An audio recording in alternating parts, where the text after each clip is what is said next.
आज 10 सप्टेंबर 2025 रोजी centre of Indian trade युनियनच्या वतीने आम्ही जिल्हाधिकारी कार्यालय नांदेड समोर आणि नांदेड महानगरपालिकेसमोर निदर्शने केलेली आहे। नांदेड शहरामध्ये 28 ऑगस्टच्या मध्यरात्री अतिवृष्टी झाली होती। 180 मिलीमीटर पावसाची नोंद आहे। 15-16 ऑगस्ट रोजी देखील अतिवृष्टी झाली होती आणि नांदेड शहरातील सकल भागात राहणाऱ्या नदीकाठावर राहणाऱ्या नाल्याकाठावर राहणाऱ्या लोकांचे मोठ्या प्रमाणात नुकसान झालेले आहे। खरं जर बघितलं तर लाखाच्या वर नुकसान झालेलं आहे आणि 2023-2024च्या धर्तीवर नांदेड शहरातील सरसकट पूरग्रस्तांना अनुदान देण्यात यावं अशी मागणी आहे।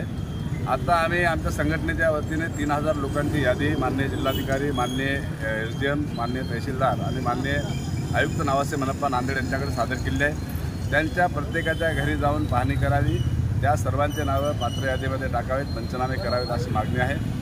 आणि जर समजा सर्वेक्षण करणाऱ्या बिल कलेक्टर व तलाठी साहेबांनी ह्या मागणीकडे दुर्लक्ष जर केलं तर आम्ही बोगस सर्वे झाला अशी आम्ही मागणी करणार आहोत आणि तो बोगसच असणार आहे।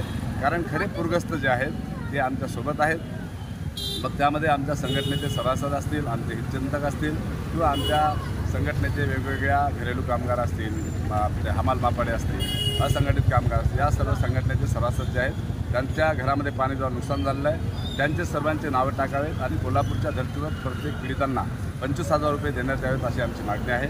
माननीय आयुक्त साहेबांनी याकडे तातडीने लक्ष द्यावं, कारण 2 तारखेला माननीय जिल्हाधिकारी महोदयांनी एक आदेश काढलेला आहे आणि सर्व सर्वेक्षणाची आणि अनुदान वाटपाची जबाबदारी महानगरपालिकेवर देण्यात आली आहे। परंतु महानगरपालिकेमध्ये महसूलचा प्रश्न असल्यामुळं त्यांनी आणखी काम सुरू केलेलं नाही आणि काम सुरू न केल्यामुळं आणखी याला खूप वेळ जाणार आहे। त्यामुळं एक पुनश्च आदेश जिल्हाधिकारी महोदयांनी काढावा आणि 2 सप्टेंबर 2025 रोजी जे आदेश निर्गमित केला त्याची अंमलबजावणी करण्यासाठी भाग पाडावे आणि सरसकट पूरग्रस्तांना अनुदान देण्यात यावं। सर्वेक्षण करणारे लोक म्हणत आहेत की आम्हाला फक्त घरमालकाचाच सर्वे करण्यास सांगितलं आहे। हे अत्यंत चुकीचं आहे। आम्ही GR वाचलेला आहे, आमच्या हातात GR आहे।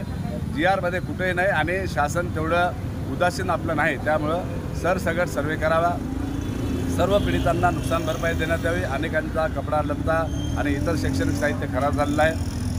30,000 ते 40,000 रुपये प्रत्येकाचं नुकसान झालेलं आहे। त्यामुळे नांदेडमध्ये एक 6 ते 7 लाख लोक राहतात, 25-30 हजार लोक पीडित आहेत। त्या सर्वांना सरसकट नुकसान भरपाई देण्यात यावी।